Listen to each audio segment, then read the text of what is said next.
Sir मैं वैसे घूमने फिरने निकलते रहते हैं वीकेंड्स पे हम लोग। इस बार इस तरफ आए थे, हमें देखा कि 2-3 महीने से हम सुन रहे थे राफ्टिंग बंद है, नहीं चल रहा काम। आज देखा राइड्स हो रही थी, लोग जा रहे थे करने। हमें किसी ने गाइड किया कि आपको भी ट्राई करना चाहिए। सिर्फ वही ट्राई करने के लिए हम उतरे। हमने कोशिश की बीच में जाने की, हमने राइड ली और हमें बहुत मज़ा आया। और मैं सबको सजेस्ट करूँगा कि प्लीज़ आइए, ये एक्सप्लोर कीजिए।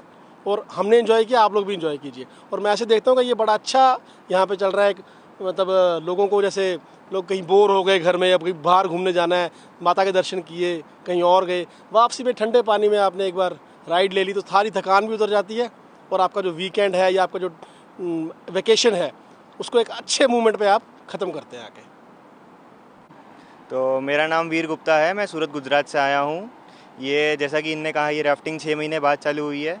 राफ्टिंग का अनुभव हमने अभी लिया है, बहुत ही बढ़िया अनुभव रहा हमारा। मैं अपने यहाँ कुछ दोस्तों के साथ आया था, उनने भी लिया है मज़ा।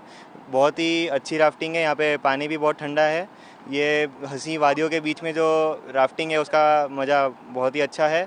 और आओ यहाँ पे दुनिया के लोगों, मज़े करो, राफ्टिंग करो, मज़ा आएगा आपको। मेरा नाम अर्जुन शुक्ला है, मैं सूरत गुजरात से आया हूँ। हम लोग यहाँ पे माता रानी के दर्शन करने आए थे वैष्णो देवी में। बहुत अच्छा माहौल है इधर। और अभी आज रिवर राफ्टिंग करने आए हैं। इतना प्यारा ठंडा पानी और हर जगह पहाड़, कोई शोर शराबा नहीं। इतना अच्छा लग रहा है इधर, बहुत मज़ा आ रहा है हमें तो। सब दोस्तों के साथ आए हम। मेरा नाम सुमित करवानी है, मैं सूरत गुजरात से हूँ। मैं अपने दोस्तों के साथ माता रानी के दर्शन करने आया था, क्योंकि जैसा नवरात्र का माहौल चल रहा है, पर माँ बाप के मना करने के बाद भी हमने कहा कि यहाँ पे आते हैं। जब हमने देखा था कि बहुत यहाँ पे लैंडस्लाइड हो रही है, टेररिस्ट का बहुत सीन हो रहा है अभी पाकिस्तान की वजह से, लेकिन उसके बाद भी यहाँ पे बहुत डेवलपमेंट हो गई है। होटल है, खाना वाना सब बढ़िया है। और यहाँ पे पहाड़ों के बीच में बहुत बढ़िया अनुभव रहा है हमारा। और राफ्टिंग करते हुए भी आपको भी आना चाहिए, अपने फैमिली के साथ, अपने दोस्तों के साथ, अपने भाइयों के साथ, अपनी बहनों के साथ। धन्यवाद। हाँ, बिल्कुल दरिया चिनाब से दूर रहना हमें भी पसंद नहीं है। और लगभग 6 महीने के बाद हम वापस दरिया चिनाब के पास आए हैं अपने रोज़गार के लिए, क्योंकि हमारा रोज़गार, हमारे साथ और कई ऐसे लोग हैं जो इस रोज़गार से जुड़े हुए हैं।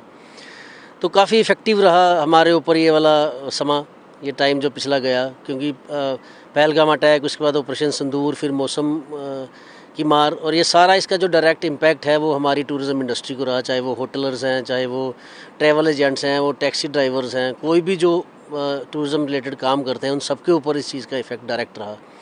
तो उसी बीच जो सबसे बड़ा इम्पैक्ट हुआ है, जो मैं पर्सनली समझता हूँ, वो हमारी राफ्टिंग इंडस्ट्री पे हुआ है, हमारी एडवेंचर इंडस्ट्री पे। क्योंकि हमारा जो सरमाया है वो सिर्फ टूरिस्ट के थ्रू ही चलता है। क्योंकि मॉनसून में इतने ज़्यादा दिक्कतें हो गई, रोड्स टूट गए, अब वैष्णो देवी की यात्रा को भी रोकना पड़ा, इतना बुरा हाल हो गया। तो हमारा जो मैक्सिमम जो क्लाइंट है वो श्री माता वैष्णो देवी से ही होके हमारे पास आता है। जब यात्रा रुक गई तो हमारे सारे काम रुक गए। और सेफ्टी प्रिकॉशंस को देखते हुए भी ये कदम उठाना बड़ा ज़रूरी था कि इसको थोड़ी देर के लिए स्थगित किया जाए, पर वो बहुत लंबा चला गया। 3-6 महीने हो गए हमें इस चीज़ को वापस रिकवर करने में। तो इसी उम्मीद के साथ हमने वापस शुरू किया है कि आने वाला जो समा होगा, अब जैसे आने वाले टाइम पे अब वेकेशंस आ रही हैं, पूजा हॉलीडेज़ हैं, विंटर वेकेशंस हैं, तो मुझे लगता है कि हम थोड़ा सा सर्वाइव कर पाएंगे। क्योंकि ऑलरेडी इस काम में बहुत सारी कंपनियों ने लोन भी उठाए, उनको अपनी शॉप्स के, शोरूम्स के किराए भी भरने होते हैं, उनको अपनी एम्प्लॉयज़ को सैलरीज भी देनी होती है। वो जो सारी इकॉनमी है वो राफ्टिंग के ऊपर ही चलती है। तो काफ़ी ज़्यादा इम्पैक्ट रहा है इस चीज़ का। सरकार ने जो है एक बार फिर से जो परमिशन है वो रिन्यू कर दी हैं और अब आपको ये अनुमति मिल गई है, तो सरकार के लिए कुछ कहना चाहोगे? हाँ, मैं बहुत शुक्रगुजार हूँ स्पेशली डिपार्टमेंट टूरिज़म का। उन्होंने हमें वापस ट्रैक पे लाने की कोशिश की। और शुक्रगुजार हूँ मैं एडमिनिस्ट्रेशन का भी कि उन्होंने अलाउ किया हमें कि हम वापस अपनी लाइवलीहुड अच्छी तरीके से कमा सकें।